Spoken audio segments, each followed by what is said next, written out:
Di sini gue tadi udah baca nih, lu membahas terkait masalah problem makanan halal di Indonesia, studi kritis atas regulasi pengajuan sertifikat halal. Lu lakukan penelitian ini dari aspek filosofis, aspek sosiologis gitu loh. Enggak, itu tuh jadi gini, sebenarnya ada kritik tersendiri buat makalahku juga. Kalau di Nah, situ kan dibahas apa namanya? Kalau di situ dibilang yang bisa ngurus sertifikasi halal itu kan masih MUI kan di situ. ya betul.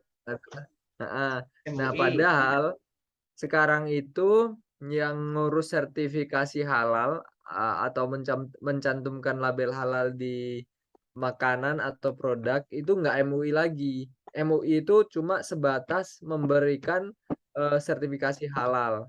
Nah, nanti yang mencantumkan label halal itu bukan MUI lagi, tapi Kemenak gitu. Jadi ada kritik juga itu dari aku sendiri sih, kritik dari aku terhadap makalahku sendiri. Ternyata untuk Hmm. sekarang MUI nggak punya wewenang sepenuhnya gitu. Cuman Oh. mungkin kritik ini jadinya bisa lebih ke Kemenak sebagai lembaga yang berhak mengeluarkan sertifikasi halal karena yaitu di Indonesia kan yang mayoritas penduduknya halal itu menginginkan atau menjamin semua penduduknya untuk mengkonsumsi produk-produk halal gitu sesuai apa namanya undang-undang. Nah, tapi di saat yang bersamaan produsen itu tidak diberi kemudahan dalam mengurus sertifikasi halal gitu. Jadi ya disitulah kendalanya di satu sisi Indonesia dengan begitu apa namanya dipenuhi masyarakat Muslim ingin melindungi masyarakatnya agar selalu mengkonsumsi produk halal, tapi di saat yang bersamaan produsen yang ingin mengurus sertifikasi halal itu agak kesulitan gitu. Itu pada awalnya. Hmm. Tapi setelah wewenang sertifikasi halal ini diambil alih oleh Kemenak, itu mulai ada beberapa kemudahan-kemudahan. Hmm. Gitu. Jadi yang sebelumnya ngurus sertifikasi halal itu bisa sampai berbulan-bulan bahkan bisa bertahun-tahun, saat sekarang udah diambil wewenangnya oleh Kemenak itu waktunya bisa relatif lebih singkat. Mungkin ya maksimal 1 sampai 2 bulan gitu. Dan biayanya pun jadi lebih ringan. Apa? Udah ada gambaran biayanya untuk masalah pengurusan itu tuh, sertifikat halal itu. Udah ada. Aku agak lupa sih pokoknya dikit banget lah biayanya. Bahkan nah Kemenak itu ada program baru namanya apa ya? Agak lupa. Itu sorry ya banyak yang lupa soalnya itu makalah udah agak lama, udah habis buat liburan, udah lupa semua. Pokoknya ada peraturan Kemenak terbaru itu yang programnya itu memberikan sertifikasi halal kepada produsen sebanyak-banyaknya. Nah, di program itu Hmm. eh pokoknya dikasih berbagai kemudahan salah satunya pengurusan sertifikat secara gratis gitu. Kalau menurut saran bro sih gimana nih bro? Apakah ini hanya berlaku untuk suatu produk atau mungkin Mm-mm. berlaku kepada kayak warteg itu harus ada sertifikasi halal, rumah makan Padang itu kalau bisa diberikan juga sertifikat halal gitu. Atau mungkin jasa-jasa yang lain gitu. Atau hanya produk atau barang aja gitu. Ya, ini kalau ini ya, kalau menurutku yang membutuhkan itu yang jelas produk-produk konsumsi itu. Konsumsi. Tapi nah apalagi sekarang kan banyak jual beli makanan online itu loh, yang Hmm, tentu betul, lebih betul. mudah. UMKM kayak gitu. Nah, justru itu malah lebih lebih perlu lagi untuk adanya sertifikat halal karena yaitu tadi negara itu menjamin masyarakatnya untuk bisa mengkonsumsi makanan halal. Nah, sekarang itu nah ini program yang dikeluarkan oleh Kemenak itu ini namanya self declare. Jadi Kementerian Agama melalui sekarang yang megang itu. Jadi Kemenak nih sekarang yang punya wewenang. Kemenak itu punya lembaga atau di Hmm, bawah yang ada di bawah Kemenak itu namanya Badan Penyelenggara Jaminan Produk Halal atau BPJPH. Nah, ya BPJPA, itu ya betul. membuka program sertifikasi halal gratis Hmm, dengan cara self declare atau pernyataan pelaku usaha secara mandiri. Nah, hmm, sertifikat halal ini dibuka untuk 25.000 kuota. Kalau kamu tahu kan bahkan di beberapa kampus itu membuka apa ya, semacam pelayanan yang nanti memfasilitasi para UMKM untuk mengurus itu tadi sertifikasi halal biar lebih memudahkan gitulah. Pokoknya ini jauh jauh lebih mudah lah daripada dulu. Kalau misalnya hmm. dimaksimalkan bakal bagus banget gitu. Jadi lebih bagus yang di bawah Kementerian Agama dibandingkan Majelis Ulama Indonesia ya untuk ininya masalah pengurusan sertifikatnya halal ini gitu. Untuk kemudahannya jauh lebih mudah yang sekarang. Cuma ini punya sejarah panjang sih sebenarnya kenapa kok MUI yang megang gitu. Hmm, Sebenarnya MUI itu kan lembaga yang ada di luar negara gitu. Jadi nggak terikat sama sekali dengan negara. Justru menjadi pertanyaan besar juga kenapa kok yang mengurus sertifikat halal kok lembaga di luar negara harusnya negara yang ngurusin. Nah, kenapa kok MUI gitu? Sebenarnya MUI ini punya sejarah panjang kenapa dulu MUI yang ngurusin itu karena awalnya pada saat itu tuh ada jadi dulu sebelum adanya sertifikasi halal, makanan itu diberi label dengan tulisan haram gitu. Atau hmm. bukan, mengandung babi, mengandung babi. Mengandung Nah, babi ya. terus seiring berjalannya waktu ada ditemukan sebuah produk makanan itu nggak ada tulisannya mengandung babi, tetapi ternyata di dalamnya itu mengandung banyak kandungan-kandungan yang terdapat unsur-unsur babi gitu.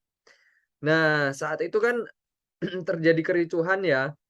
Ini Ya. gimana sih negara kok nggak melindungi rakyatnya untuk bisa bebas mengkonsumsi makanan yang halal gitu. Terus MUI pada saat itu sebagai salah satu lembaga agama gitu, punya inisiatif, ya udahlah, memberi sertifikasi halal gitu.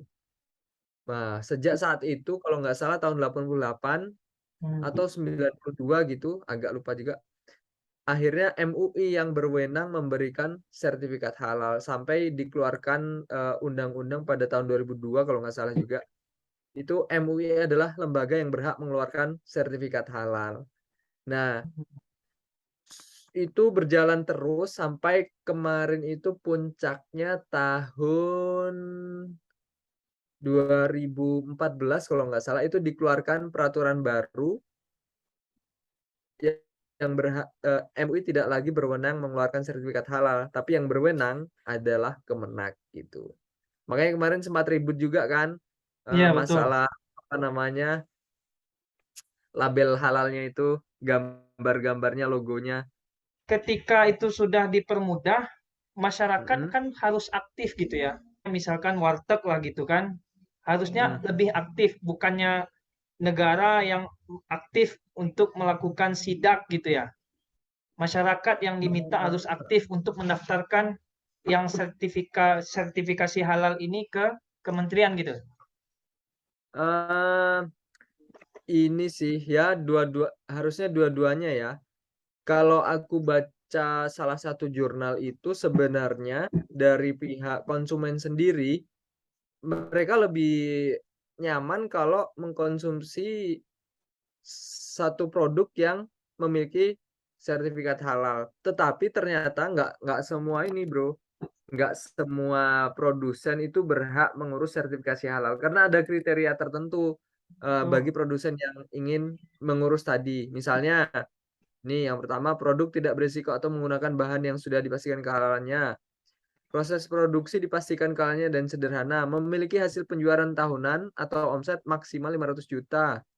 Terus memiliki nomor induk usaha. Nah, kan iya nggak betul, semua usaha punya NIB kan? betul. Terus memiliki lokasi tempat dan alat proses produksi halal yang terpisah dengan lokasi tempat dan alat proses produk tidak halal. Nah, memiliki atau tidak memiliki surat izin edar, sertifikat layak, sanitasi untuk produksi makanan minuman, memiliki outlet, secara aktif telah berproduksi 1 tahun sebelum permohonan sertifikat halal. Produk yang disediakan berupa barang, bukan jasa atau ini, produk yang dihasilkan berupa barang, bukan jasa atau usaha restoran, kantin, catering, Hmm, dan kedai, rumah kurang kadang apa? atau warung makan. Terus, nah itu. Jadi memang ada beberapa kriteria yang kalau kamu sebutin tadi warteg-warteg kayaknya nggak masuk kriteria ini sih. Gitu. Tapi di sini Bro menyebutkan beberapa waktu lalu gitu kan digemparkan dengan berita akan kemunculan rendang babi yang dijual salah satu rumah makan Padang. Tidak hanya itu, Hmm, muncul juga berita nasi uduk, nasi uduk Aceh yang disertai dengan dendeng babi. Tentu dengan hmm, berita-berita yang Bro cantumkan ini harusnya kan upayanya itu hmm, kalau bisa Kementerian Agama dan juga Majelis Ulama Indonesia kan harusnya aktif gitu kan melakukan sidak yang terkait masalah rumah makan yang tidak menjual makanan sesuai dengan ketentuan-ketentuan yang sudah diberikan oleh Kementerian Agama dan juga Majelis Ulama Indonesia gitu kan. Harusnya jasa hmm. diberlakukan juga gitu. Kalau saran saya sih gitu. Ya, iya bener sih. Oh ya, sorry, agak kelewat tadi. Tadi yang beberapa syarat itu tadi yang ini ya, yang syarat kalau mau ngurus self declare atau yang tadi itu yang gratis. Nah, Iya. terus yang masalah tadi itu eh kayak kemunculan rendang babi. Jadi gini, apakah harusnya Kemenak itu eh apa namanya terjun langsung melakukan sidak? Nah, ini kalau menurutku ya, menurut sudut pandangku, kehadiran Kemenak dengan mempermudah proses pengurusan sertifikat halal itu sudah menjadi salah satu kemajuan yang luar biasa. Jadi segala macam fasilitas yang diberikan dengan biaya yang sangat rendah, bahkan gratis, itu udah fasilitas negara yang perlu diapresiasi oleh para produsen. Harusnya produsen itu udah nggak perlu lagi mikir 2 kali untuk ngurus sertifikat halal, karena ya kehilangan apa coba? Padahal dengan adanya sertifikat tadi, lagi-lagi aku sebutin lagi, masyarakat tuh lebih tenang kalau mau beli di situ karena ya udah jelas kehalalannya. Mengingat, masyarakat Indonesia itu didominasi oleh masyarakat muslim gitu. Jadi menurutku nggak terlalu perlulah kalau Kemenak itu apa namanya, sidak, belum halal, nggak perlu karena udah berbagai upaya dilakukan untuk mempermudah prosesnya gitu. Menurutku udah cukup itu, gitu. Kesadaran pelaku usaha yang mendirikan rumah makan itu kadang kesadarannya ini masih rendah gitu loh. Harusnya kan ada izin-izin tertentu yang harus dipenuhi gitu kan, tidak hanya izin usahanya saja, tetapi yang harus Iya, diperhatikan oleh pelaku usaha tentu izin kehalalannya dari Kementerian Agama dan juga Majelis Ulama Indonesia ini harus dipertimbangkan juga oleh pelaku usaha. Atau mungkin dari pihak Kementerian Agama ini memberikan sanksi yang tegas ketika pelaku usaha itu tidak mengurus hal yang demikian gitu. Apakah ada sanksi nak sejauh ini dari pihak Kementerian Agama atau mungkin Majelis Ulama Indonesia ketika pelaku usaha itu tidak mengurus sertifikasi sertifikat halal halal. itu? Sejauh yang aku pahami ya, memang nggak ada aturan khusus yang mengharuskan setiap pelaku usaha untuk mencantumkan, label halal. Nah, itu karena ada beberapa alasan sih.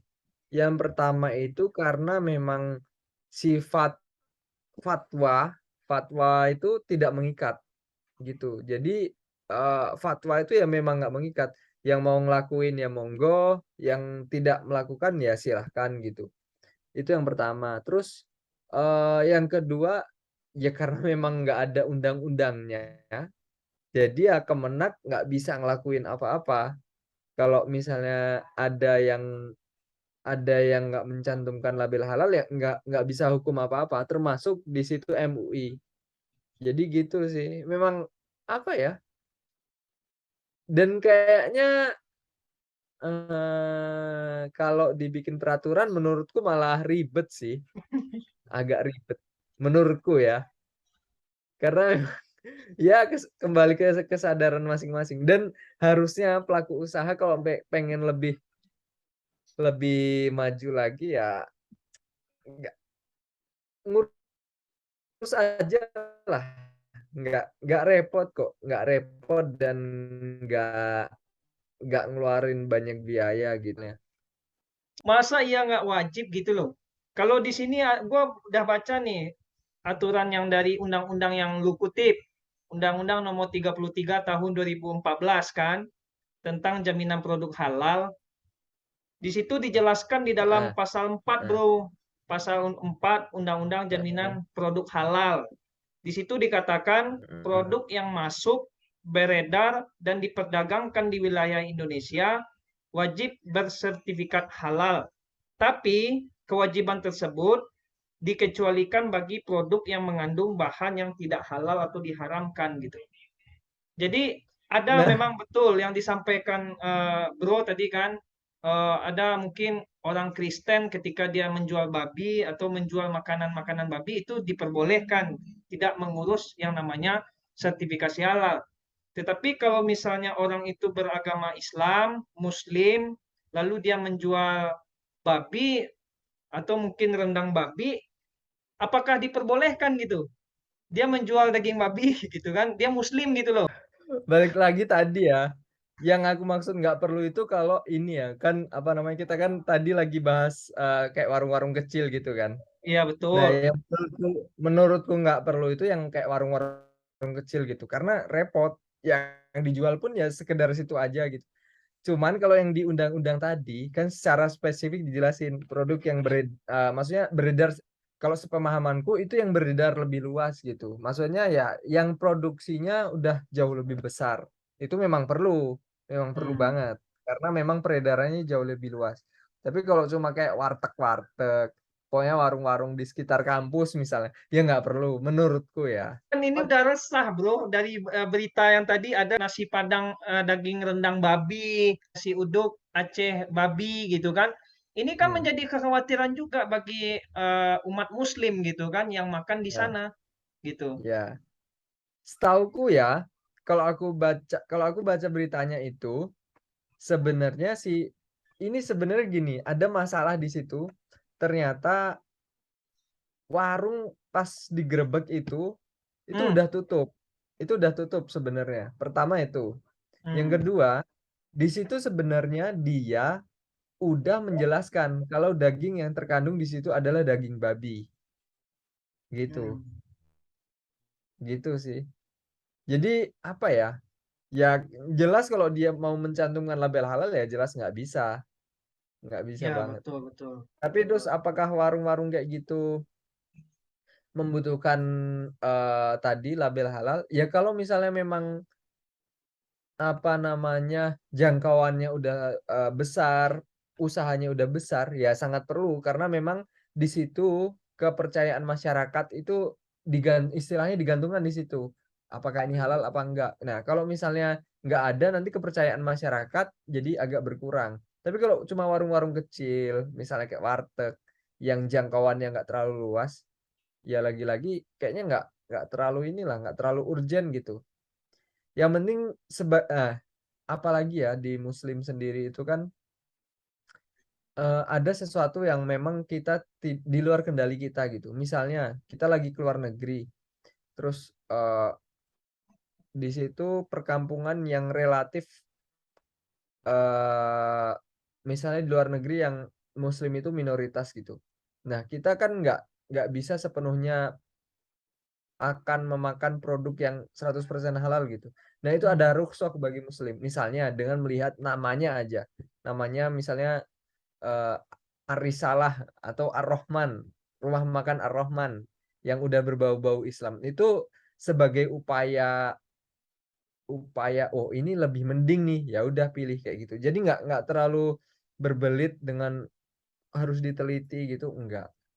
Hmm. Kalau memang jangkauannya lebih luas, ya menurutku perlu.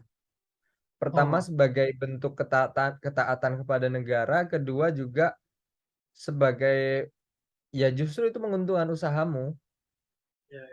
Karena ya orang udah lebih yakin.